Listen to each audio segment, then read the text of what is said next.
క్యూట్గా ఉండే క్యాట్స్ని ఎగ్ ట్రేస్తో ఎలా తయారు చేసుకోవాలో చూద్దాం. మనం ఎగ్స్ తినడానికి అయితే తీసుకొస్తాం కదా, ఆ ట్రేస్ని పడేయకుండా నేనైతే ఈ క్యాట్స్ని తయారు చేశాను.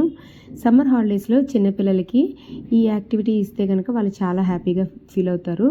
ముందుగా ఒక ఎగ్ ట్రేని తీసుకొని పెన్తోనైనా లేదా పెన్సిల్తోనైనా నేను వీడియోలో చూపిస్తున్న విధంగా లెగ్స్ అలాగే టెయిల్ అన్నీ కూడా డ్రా చేసుకోవాలి. చిన్నపిల్లలు అయితే కనుక పెన్సిల్తో ఫస్ట్ డ్రా చేసుకుంటే ఒకవేళ రాంగ్ వచ్చినా కూడా ఎరేజ్ చేసుకుంటారు. ఈ విధంగా మనం ఫస్ట్ లెగ్స్ అలాగే టెయిల్ అన్నీ డ్రా చేసుకొని నెక్స్ట్ హెడ్ కూడా డ్రా చేసుకోవాలి. ఈ విధంగా కొంచెం ఇయర్స్ కూడా డ్రా చేసుకొని నీట్గా సిజర్స్తో ఫస్ట్ దాన్ని సపరేట్ చేసుకోవాలి. సపరేట్ చేసుకున్నాక హెడ్ అలాగే బాడీ పార్ట్ సపరేట్గా ఈ విధంగా సపరేట్ చేసుకొని సిజర్స్తో కేర్ఫుల్గా కట్ చేయాలి.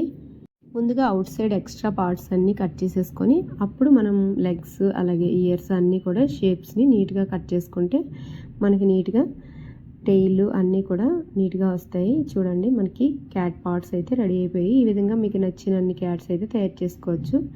ఇప్పుడు కొంచెం మౌత్ని షేప్ చేసుకోవడానికి సిజర్స్తో చిన్న హోల్ పెట్టుకొని మౌత్ని తయారు చేసుకోవాలి. గ్లూ గన్తో లేదా గమ్తోనైనా దీన్ని అంటించేసుకుంటే మనకి క్యాట్స్ అయితే రెడీ అయిపోయాయి. ఇప్పుడు క్యాట్స్కి లైట్ క్రీమ్ కలర్ అయితే వేసుకుంటున్నాను, లేదా మీకు నచ్చిన కలర్ అయినా వేసుకోండి.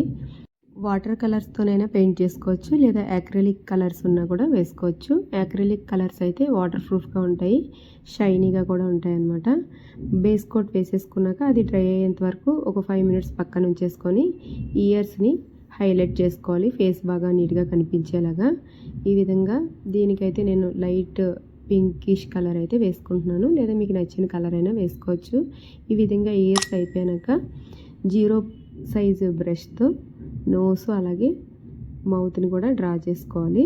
వీడియోలో చూపిస్తున్న విధంగా నీట్గా 0 సైజ్ బ్రష్ అయితే కనుక మనకి నీట్గా షేప్ అనేది వస్తుంది. ఇప్పుడు బ్లూ కలర్ తీసుకొని ఐస్ డ్రా చేసుకొని ఐస్ అవుటర్ లైన్ కూడా వేసుకొని ఐ బాల్ కూడా డ్రా చేసేసుకోవాలి ఈ విధంగా.